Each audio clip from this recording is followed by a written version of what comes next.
Okay, so let's get started then. Just to introduce myself, my name's Chris Love. Sagar invited me to host this special VizConnect session on why I am Viz. So we've got an action-packed agenda for you, as well as lots of great guests to talk through about this subject.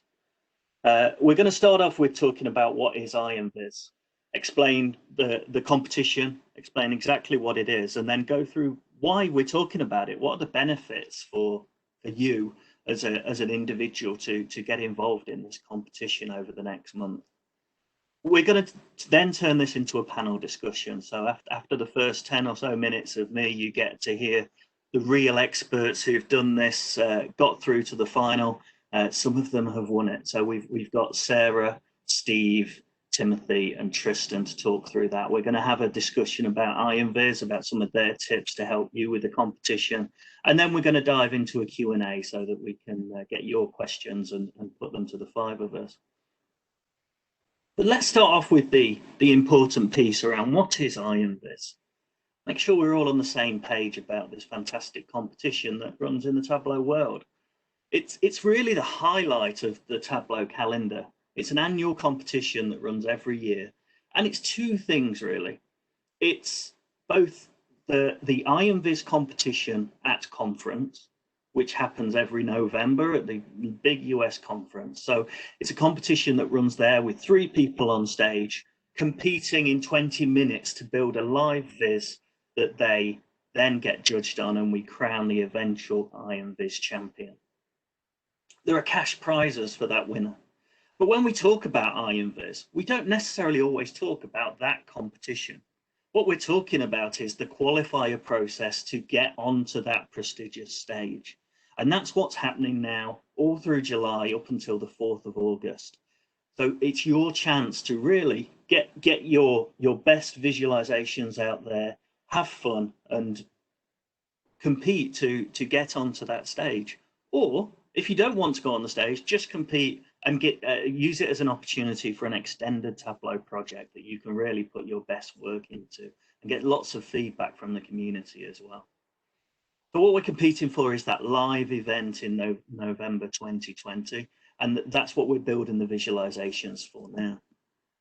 So the qualifiers started about a week ago, and the subject is on health and well-being. Now, Tableau have said that theme is really, really loose. So you're able to interpret it exactly how you want. If you want to do something around any subject you like, as long as you can tie it very loosely into how that makes you feel or how it makes you happy, etc., then I think that's fine. So really loose subject. There's only 1 entry per person this year, so you can really concentrate all your efforts into one visualization that you put forward into the competition to be judged by the community judges. And then once the community judges have chosen their top 10, then it goes to a set of expert judges who will then choose their top 3 entries to participate in a live event on stage in November.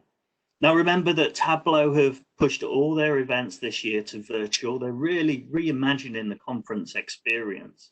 So it's going to mean that IronViz is a little bit different this year. We don't know exactly what that's going to look like, but it should certainly make it a fun process that you can you'll be able to participate in both as audience, or if you're lucky enough to get to the stage, then you'll be able to compete through there as well.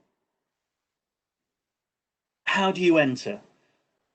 There's a great blog post by Tableau on the Tableau qualifiers, so I encourage you to dive into there, and we'll share this presentation so you've got that link as well. But the basic premise is that you'll download Tableau desktop, create a Tableau public profile if you haven't already, get some data. There's lots of examples in that blog post, and we'll talk about how you can get that data, how you can choose your data sets in a little while in the panel as well. And then you publish that to your Tableau public profile before then submitting it. So that's a really important step. Step 5 there. You must submit the link to your viz to get it considered. There are obviously some official rules, and one official rule that I wanted to point out, because I know While we have lots of people across India, this is a global call. So have a look at this list. It's only available to people from Argentina, Australia, Belgium, Canada, excluding Quebec, Chile, etc. So India's on there, the United Kingdom, the United States, but there's a few countries that are perhaps people in Italy, for example, can't take part. So please do consider that. That's something that Tableau can't really control. It's the rules around competitions and lotteries that are imposed on them as a US organization. So please do bear that in mind if you are competing. Nothing to stop you competing and having a good go, but it does mean that you can't be considered for the final. So why enter IAMVIS? Why are we suggesting that you put a month's worth of effort into building this amazing qualifier? And kudos to Sarah, who has written a great blog post on this. This is her image of her blog post, Reasons to Enter IAMVIS, and I'm sure we'll talk to her later to expand on some of these reasons. And I've taken some of her reasons, some of my own, and some that I've heard within the community on conversations as well, just to expand on why you should do this. First of all, let's be honest, this is a fun process.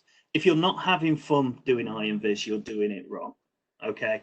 This is a chance for you to dive into a subject that's always interested you. It should be something that really grabs your attention, something that you want to talk about and tell the world about.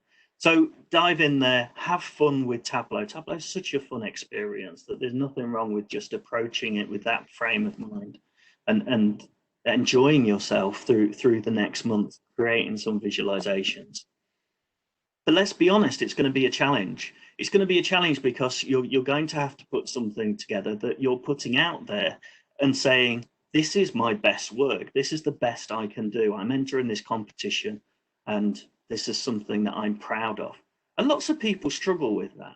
Let's be honest. It's a thing that is quite daunting when you're out there, no matter what your level in the Tableau community, whether you're a brand new beginner or an expert, you're having to go out there and say, this is my best work. So don't let that put you off.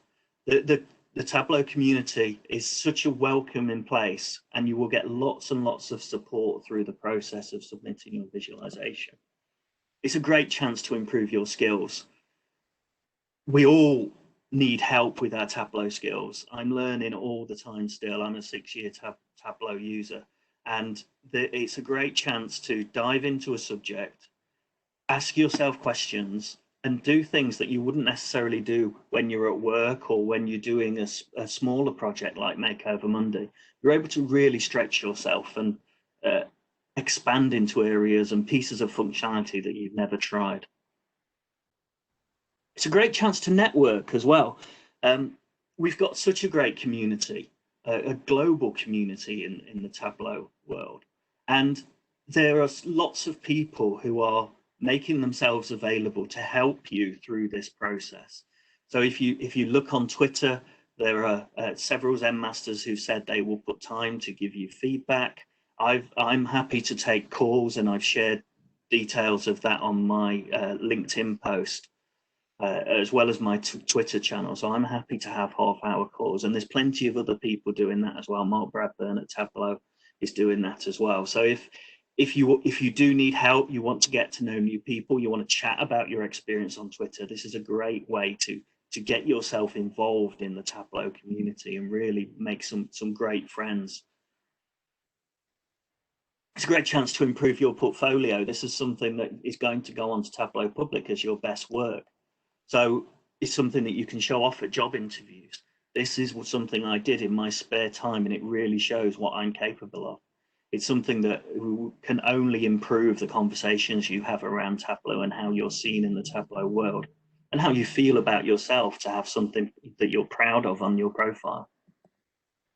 And lastly, it's a chance to stand out. I always talk about IAMVIS as something that is like running a marathon. I've run a couple of marathons now, and I didn't enter intending to win. I just wanted to enjoy myself, okay?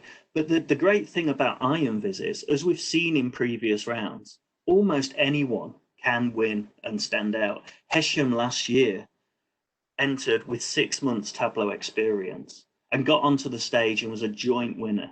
So it's really open to all levels. When we look at the top 10 qualifiers of last year, at each of the qualifying rounds, when there were 3 rounds, there was lots of diverse, fantastic visualizations. This isn't just something that is competed by the people you will see on Twitter and the Tableau ambassadors and Zen masters. It's really a very diverse competition that everyone gets a chance to enter, and anyone can come top by producing a great visualization that tells a great story. You've heard enough of me. I'm certainly not the best person to speak about this because I've entered probably for the last 5 years in at least one of the qualifiers, normally all 3, and I've never, ever managed to get onto the stage. But we are lucky enough to have 4 people with us who have, and I'm going to ask them to introduce themselves now and just give us a little bit of background about them and also their history with the IronViz competition. So Steve, do you want to start? Hey, Chris. Sure. Thanks. Nice to be here. I was the winner of the inaugural IronViz competition. That was back in 1964. The IBM Tableau for the IBM 360. So it wasn't quite that long ago, but it was 2011, and it was certainly a different competition then. But I think you did a wonderful job queuing everything up with respect to the value of participating in this. I've looked at my theater submission from that year. There were 3 theaters. I didn't know about the first one. I competed in the second one, which was about sports, and did not win. And the third one was about health.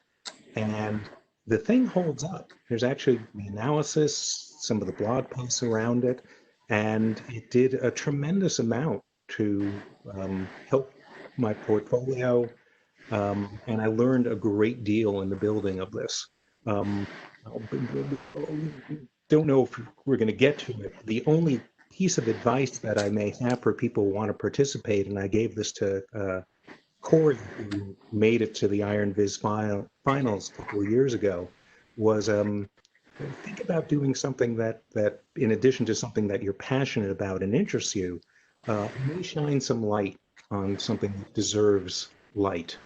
And that maybe you won't win, but you'll learn a bunch of things and you will produce something that is helpful and useful. I'm not saying everyone should do that, but he did a visualization on food deserts, not dessert as in what comes at the end of the meal, but where in the United States it was very difficult for people to get nutritious foods, that wasn't readily available, fresh produce and the like.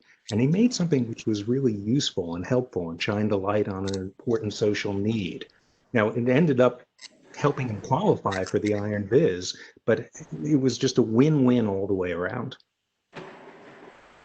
Fantastic. No, I think that's a great example of something that where, yeah, even if you're not aiming to win, you can produce something that people can use and also makes a difference. And IronViz is certainly the place to do that because of the amount of exposure those visualizations will get. Sarah, over to you. Yeah, thanks, Chris. So my name's Sarah Bartlett. I'm a Tableau Zen Master and a Tableau Ambassador.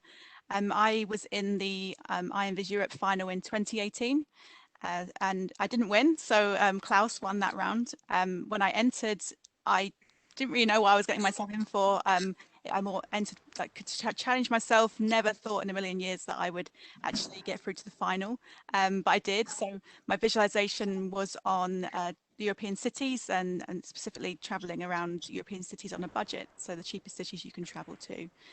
Now I had a lot of fun building that viz, but like I said, I never thought it would get me to the final, but that really opened my eyes to a lot of things that year. I didn't enter the the IronViz global rounds that year. Kind of sat back. I'd had enough of IronViz by that point, but it was really interesting, and I had a lot of sentiment of people saying, you know, I'm not good enough, or I don't want to end up on stage, or you know, I don't know how to source my own data, and things like that. And because of that, in January 2019, I launched IronQuest.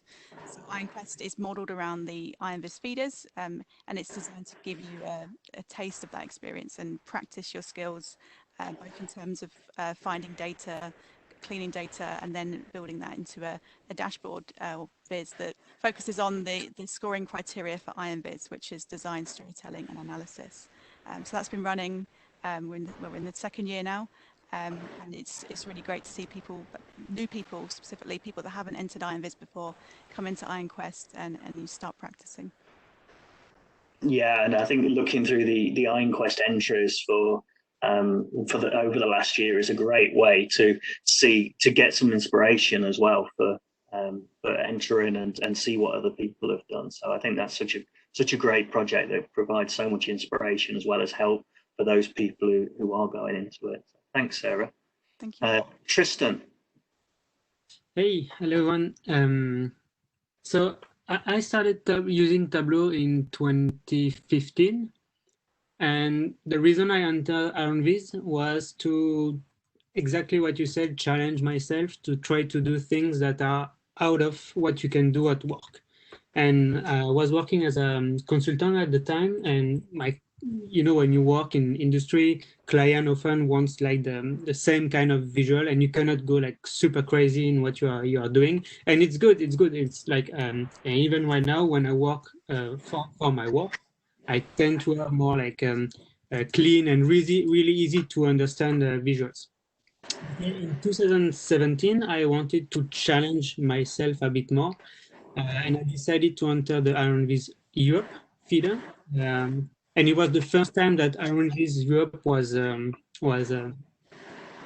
had a feeder. It was the first year, and the subject was any data about Europe, any European data. And as you said, you need to have something that you care, something that you like. So I decided to do a viz about beer consumption in Europe.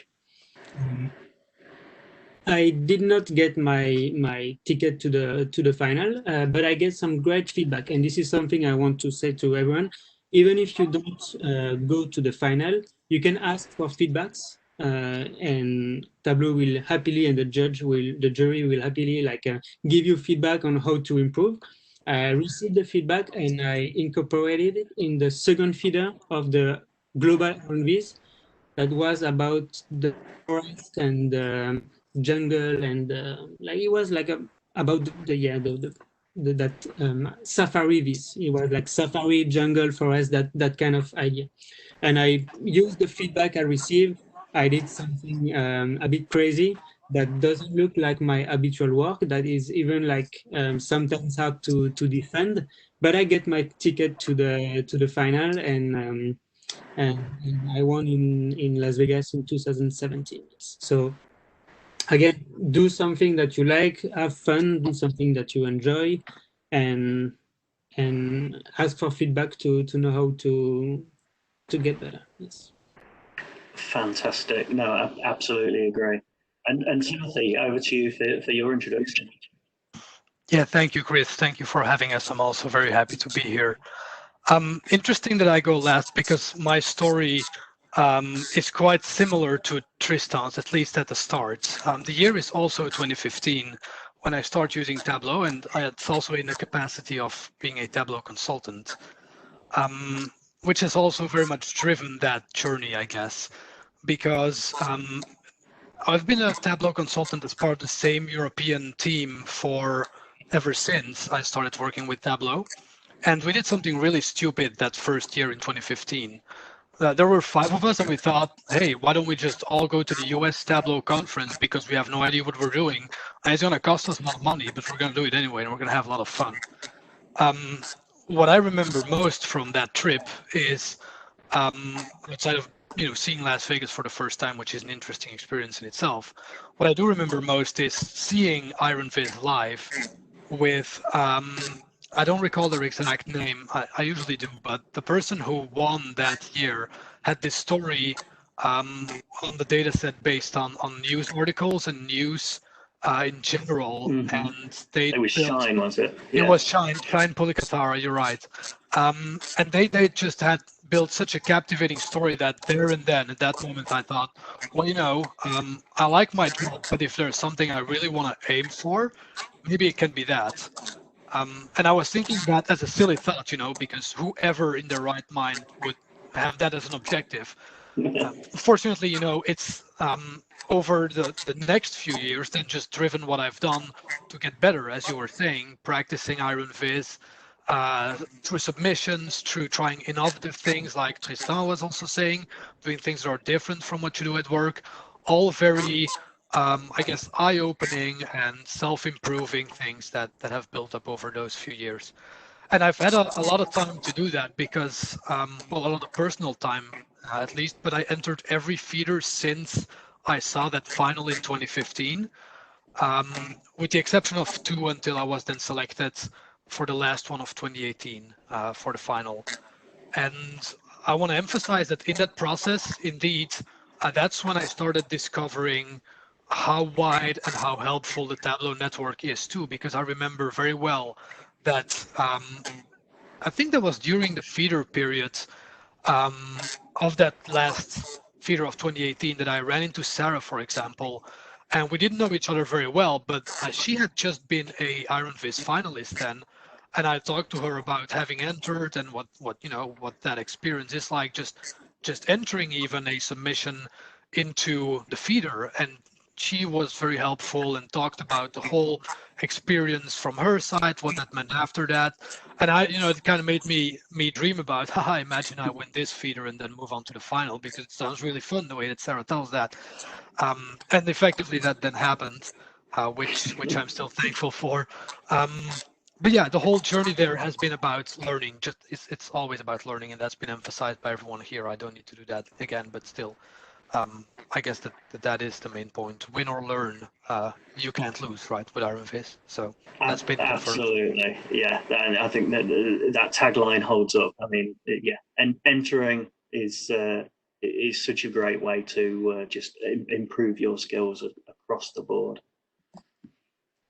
So I thought we'd have a discussion. I'd like to start off with something that is coming up a lot on the conversations I'm having around Iron Viz. It's obviously early on in the qualifier, and it's around choosing a data set. Tableau have released a few examples of things that you could do within their blog post, but a lot of people are asking me, how do they know when they've got a right data set? How should they pick the data set in order to build on from there? So I guess, shall we go back to you, Timothy, and just how did you approach that when you were picking out your work for the feeders?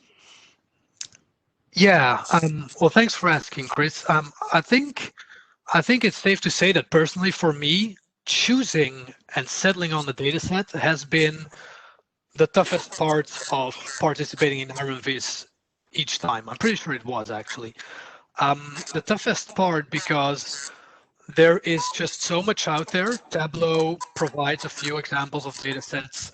There are, depending on the topic, many open data sets that one could opt for. And therefore actually selecting one that you think is the best, because that's what you need, the best data set. Well, you don't need it, but you think it's an advantage, to have a great data set with a story behind it. So you're looking for that and you keep looking. It's always been challenging for me. And I found that looking back at my participations in the previous feeders, there was one criterion that has helped me decide to put some data sets aside and keep a very specific one or a few very specific ones. And maybe this goes against what others would do, but I ended up discarding great data sets and then only keeping ones that I was personally really interested in. Like, how you can find a data set that is, I mean, imagine it's a government published data set on every city in the US where they locate people riding bikes and everything. And they have information about that and the frequency, etc. That sounds like a great data set for this health iron quiz. But if I were not personally interested in bike riding or didn't commute by bike, I would then discard that in favor of a data set that has a personal, value to me. And that's been something that I've tried to apply after I was a bit more mature in my choice for data sets, but that I see, looking back has always helped.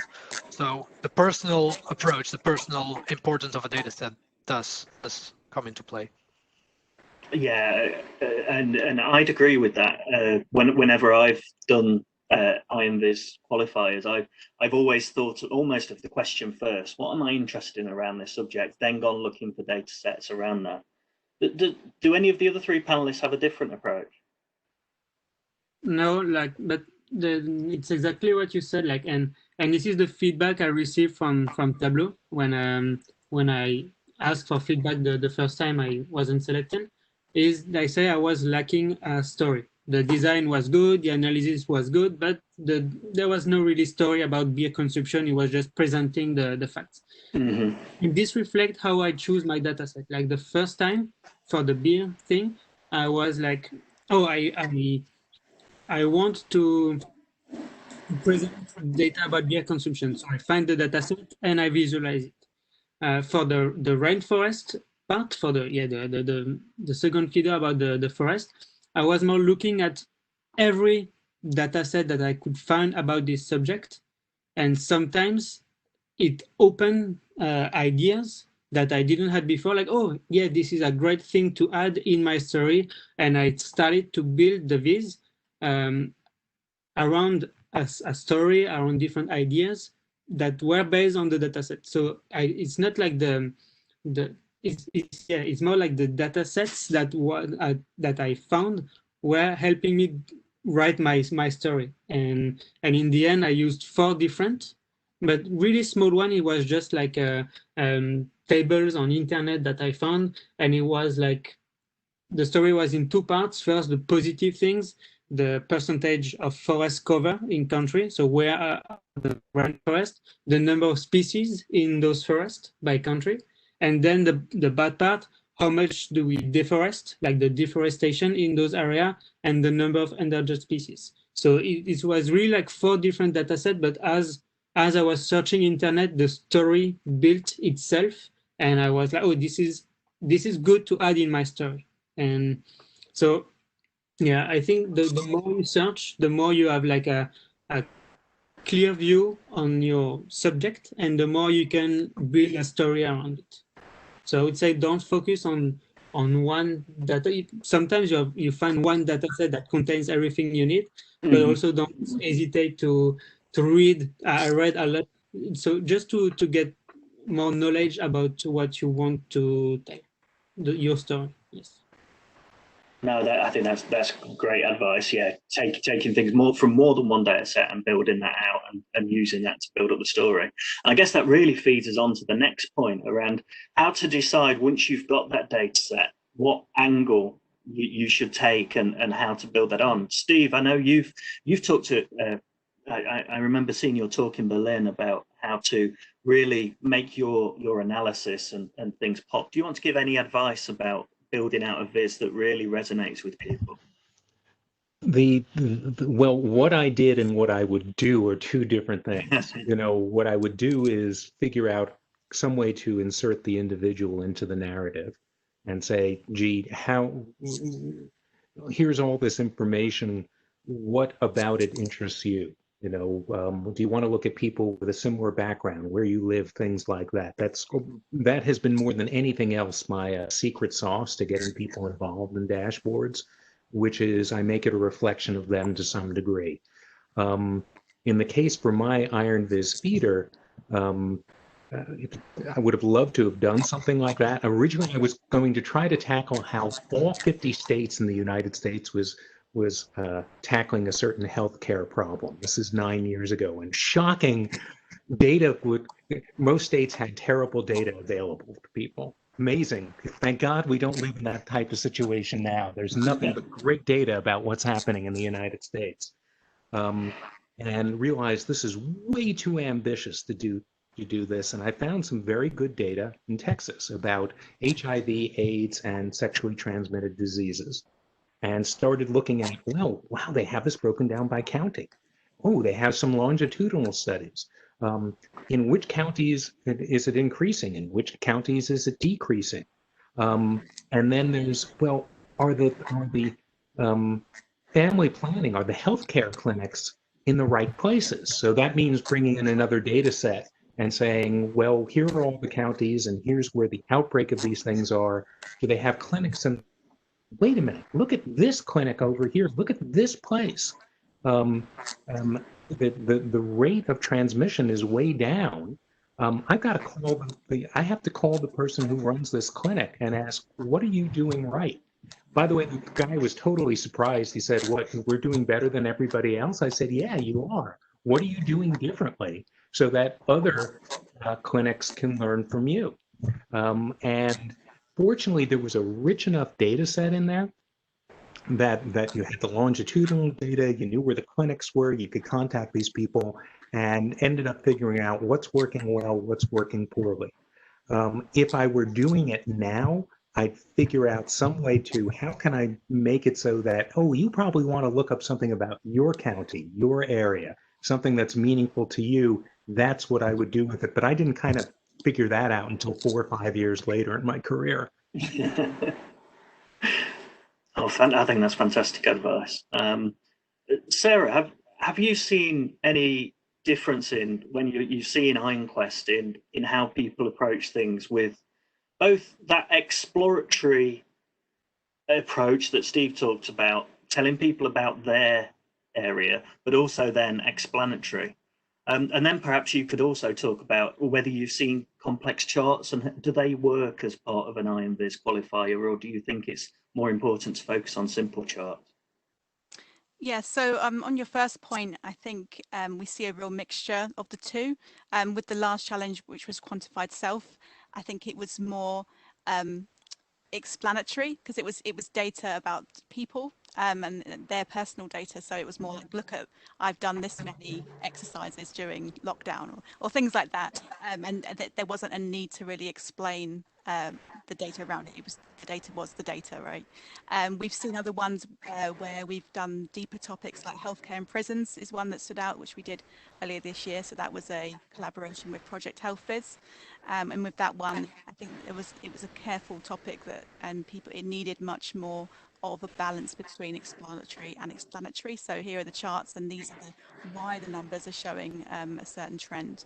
I think with IronViz, that's really, really important because you need to bear in mind that you're scored on design, storytelling, and analysis, and it's notoriously hard to hit all three of those. If you look back at the blog posts that come out after the IronViz feeders every year, they actually publish the scores for each of those points for the top 10, I think, maybe even more than that. But you can actually see the breakdown of how the vizzes were scored, and it's rare that you see a visualization that scores highly on all three. So I think it's doing those charts, but then taking them to the next level with things like annotations and just really bringing that story to life and enriching your viz with that. And then your second question with complex charts, I'm a strong believer that you don't need complex charts to win IronViz. My visualization that got me into the final had bar charts, heat maps, and maps that I built in Mapbox, but really nothing complex at all. That doesn't mean to say that you shouldn't try something complex. I think it's important that you pick the chart that's most appropriate for your data and the story you're trying to tell. But if we look back at other winners, let's say like Hesham from last year, the charts that he used were again relatively simple. And I mean, that's one of the best business I've ever seen for an IronViz feeder. So yeah, so I wouldn't worry too much around the charts and looking to try something more complex. That makes sense. I'm going to move quickly on to the long form dashboards question because I think that's something we see all the time. It kind of links into what the judging means and the storytelling. So I think what I'm going to just ask each judge is each panelist is just a yes or no on do you think long form dashboards are essential to to meet all the criteria for IronViz. So Steve, yes or no? No, I hate long form dashboards, and I think the only place I see them is in feeders for IronViz, because people think I have to tell this long drawn out story. I also have a big problem with storytelling and what that means around a dashboard. And I'm getting all Lewis Black and my head wants to explode right now, but I'll leave it at that. What about you, Sarah? No. There's some examples of wide form dashboards as well, which is essentially the same thing, but going to the side. But no, absolutely not. I think people feel the need to cram in as much as they possibly can for an IronViz feeder, and it's really not necessary. Tristan? I think you need the format that helps telling your story. If the long form is the better choice in the end to tell what you want to tell, then choose the long form. If it's not needed, don't feel the need to have it. So no, it's not necessary, but don't say, okay, I heard Steve don't like, I will not do it then. Like, if it's what you want to do and if you think it's your way to tell your story, do it. If not, don't feel obliged to do. Fantastic advice. And finally, Timothy. So because we're focusing on Steve anyway, please don't get angry, Steve, but I just looked at my submissions and I have, out of my feeders, 6 out of 9 are long form. And I know that, and it's because this notion of, oh, you have to tell this story, and oh, well, a story, it has a beginning, a middle, and end. It's got all these different things, these different components in it. I totally get that. And then, look at Josh Smith's submission. He ran out of room. Yeah, didn't realize he could hack the file to get more than 10,000 pixels. In there. No. Thank you, Tristan, for saying, hey, do the thing that's right for what you're trying to say. I totally agree with that. Continue.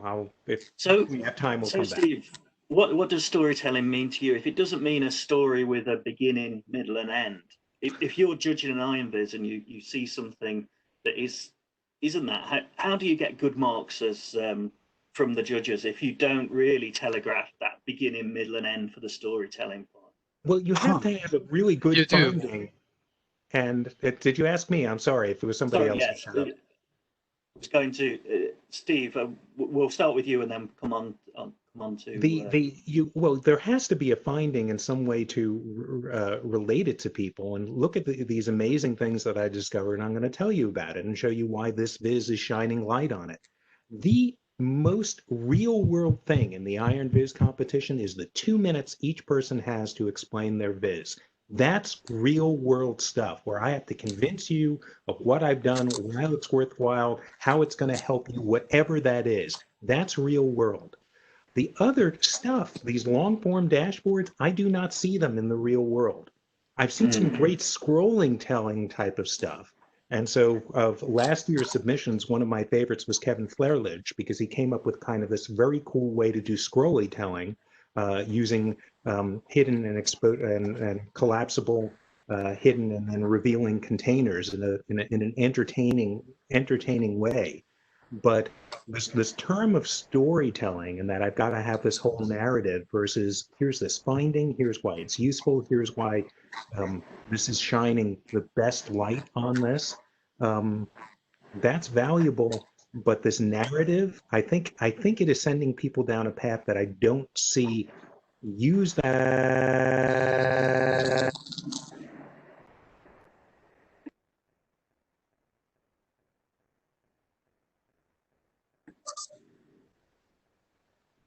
I appear to have lost my audio, so I don't know whether you guys can still hear me. Give me a thumbs up if you can. I can hear you. Yeah, it's back. Excellent, thank you. Can you hear me? Yes.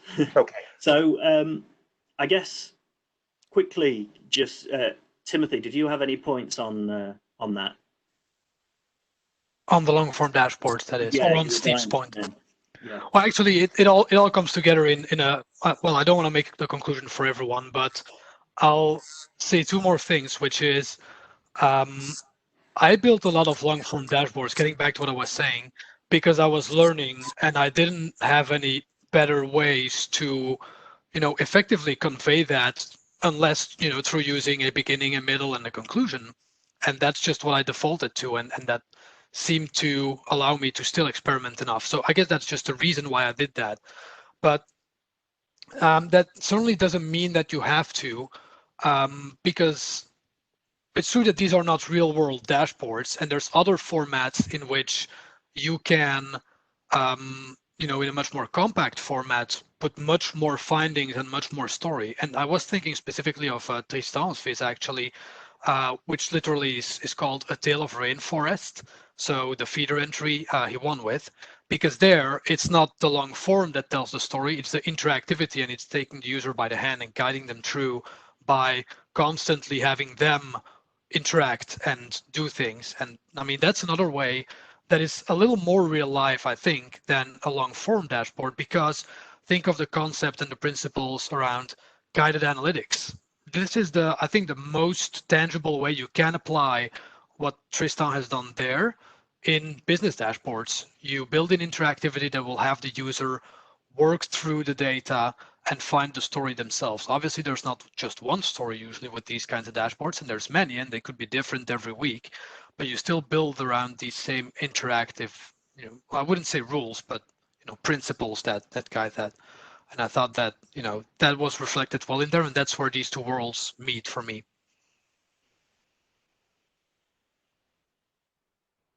Chris, I think you're still on mute. Yeah.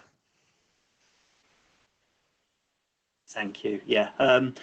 We're getting a few questions on this subject, so it's perhaps a good chance to dive into that and just kind of expand on a couple of these. So is it not the fact that long form dashboard on when you export it can nicely explain the story in kind of one shot? Is that something that people need to consider when they're building IronViz? Do you need to consider different formats like exporting or mobile devices? And I'll leave that open to anyone to answer.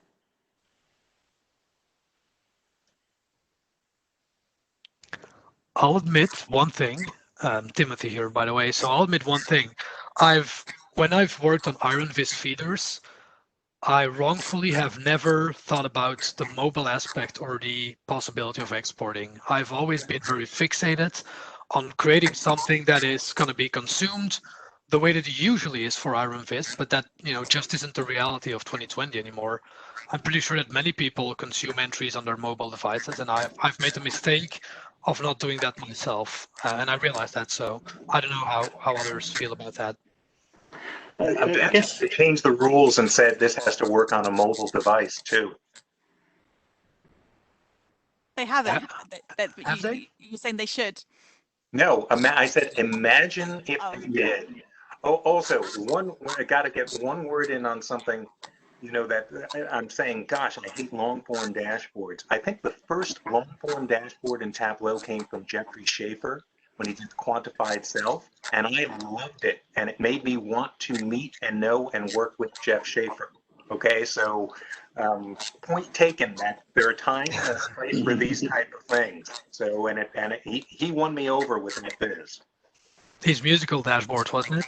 Yes, the musical dashboard, the quantified self. It was, he had, and it was like, oh my God, the first guy to do a Sankey type of thing. And it just was, this is such an interesting look. I gravitated towards him because he was data visualization and a musician, and that's what a common ground that we both had. But he spun this wonderful narrative, and it was the right way, the right medium, and the right way to display it. So case in point, the places where this stuff works. Yeah, I think it's exactly what you said, that you need the right format to your story, or to, I say story, but to your production, to your entry. And if mobile is part of the, if a possibility, if it's an option, if it's like a nice addition, then include.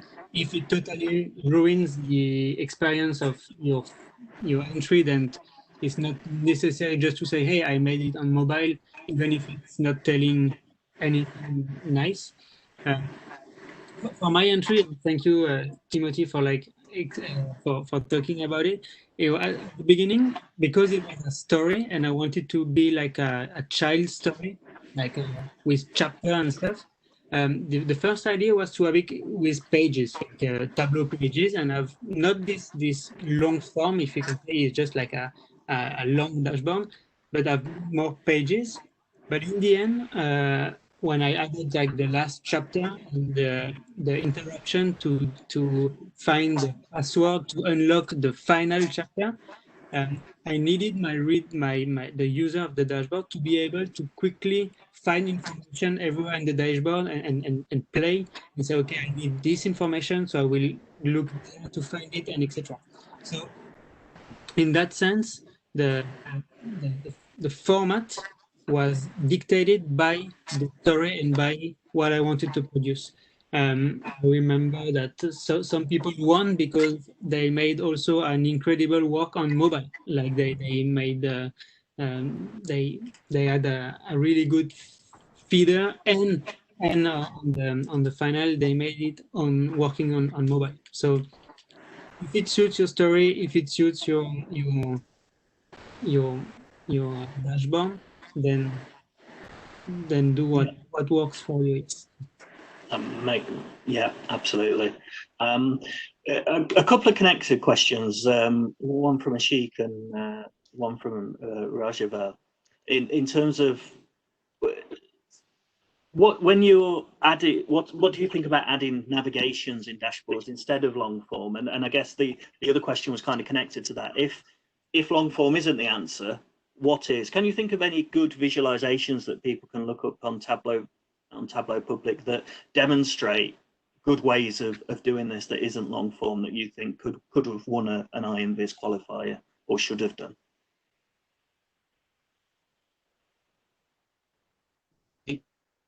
I think navigation buttons do a great job. You probably can't tell the whole thing in one screen, maybe, but you can walk people through it with a form of guided analytics. This used to be such a friggin' pain in the ass in Tableau to do a button that would just go to the next thing. No one sees the tabs, by the way.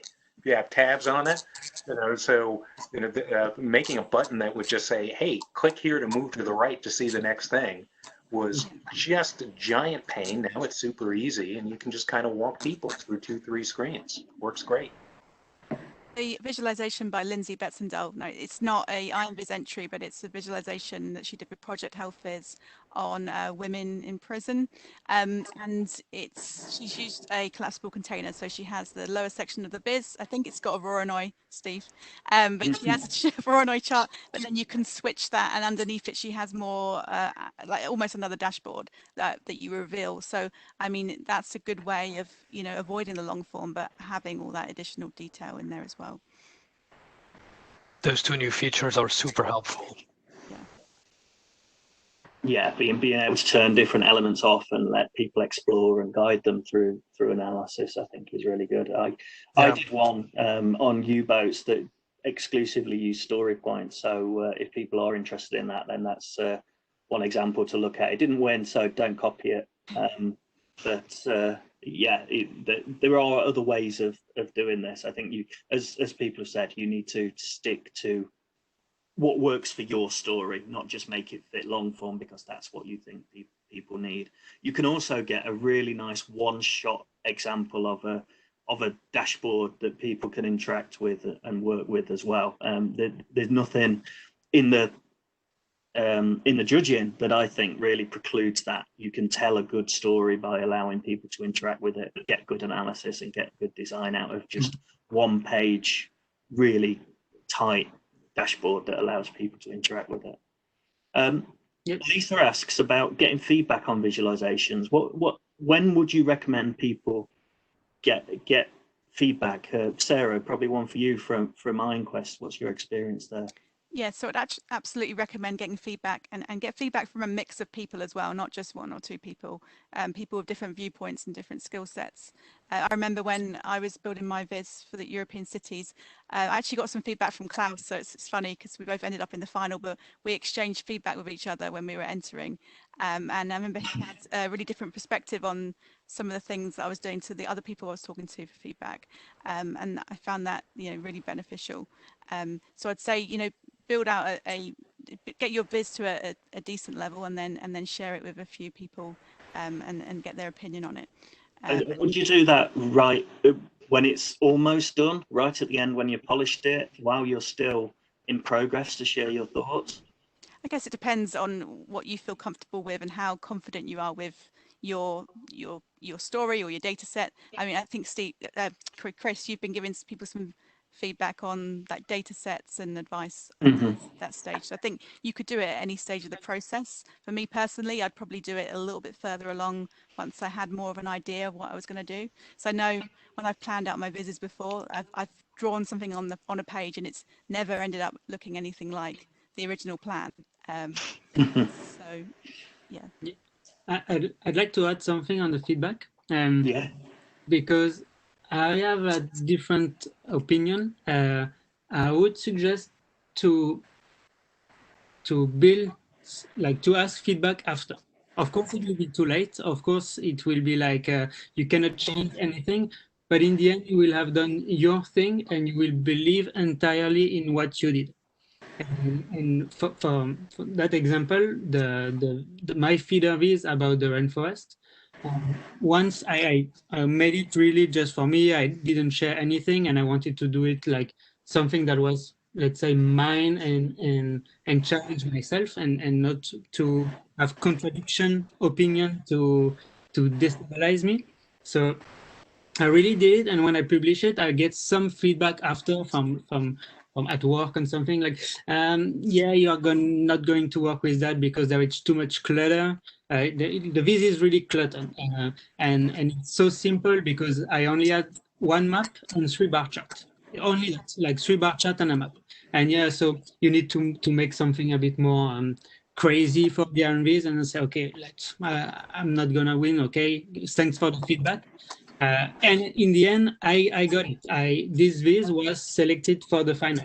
So I would say you also believe in what you are doing, and no one has the right, no one knows which feeder will be selected when you can see them. A lot of people play that game of, this is my top 3, this is the one I think will win, and everyone is always wrong. So absolutely, you should like really do something that is yours. And if you are not chosen, you can after ask feedback and say, what could I have done better? What are my areas that I can improve? But I would say do it in the end. First, do something that is yours, do something that you like, put your heart in it, put your everything, and believe in what you're doing, and after ask some feedback. But it's really like 2 different ways, and there is no good way also. Here's a 5-second tip. We can close the topic after, but also ask for feedback from people who know nothing about data viz, nothing at all. Your friends and family. They'll give you very different and very valuable feedback. That's it.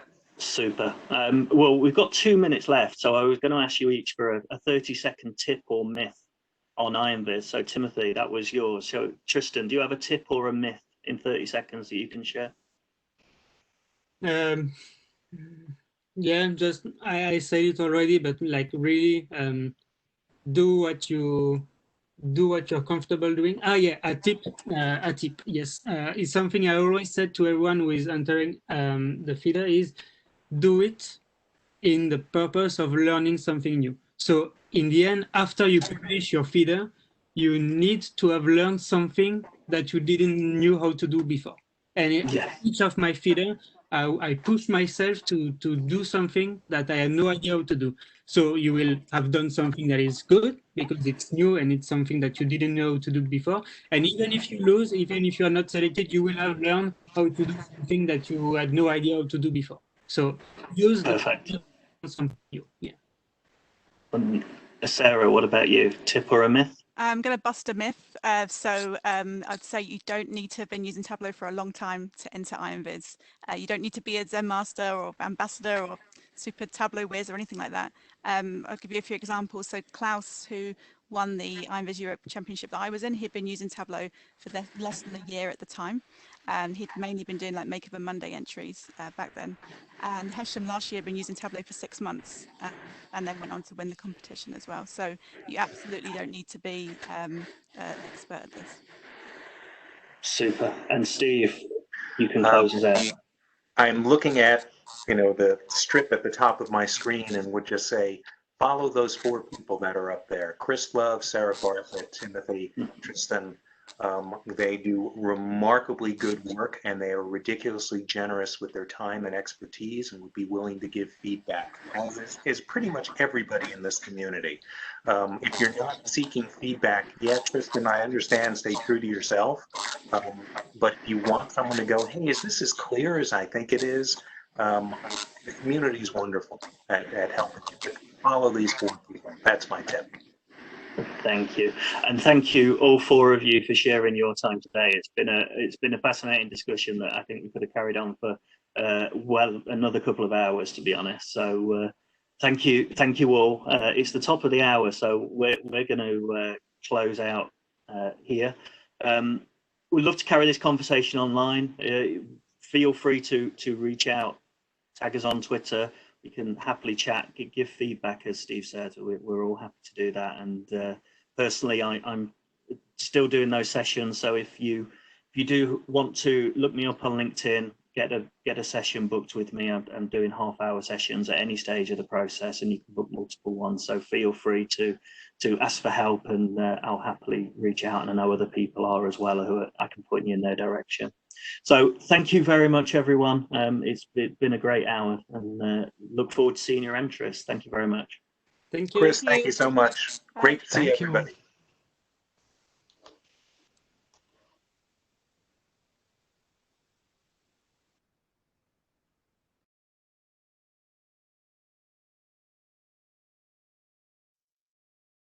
Gotta run. Thank you, Steve. Thank you, Chris. Thanks, Steve. Hey, Chris, thank you. Thanks a lot. No, thank you, Sagar. Thanks for the invite. It was fun. Yeah, thank you.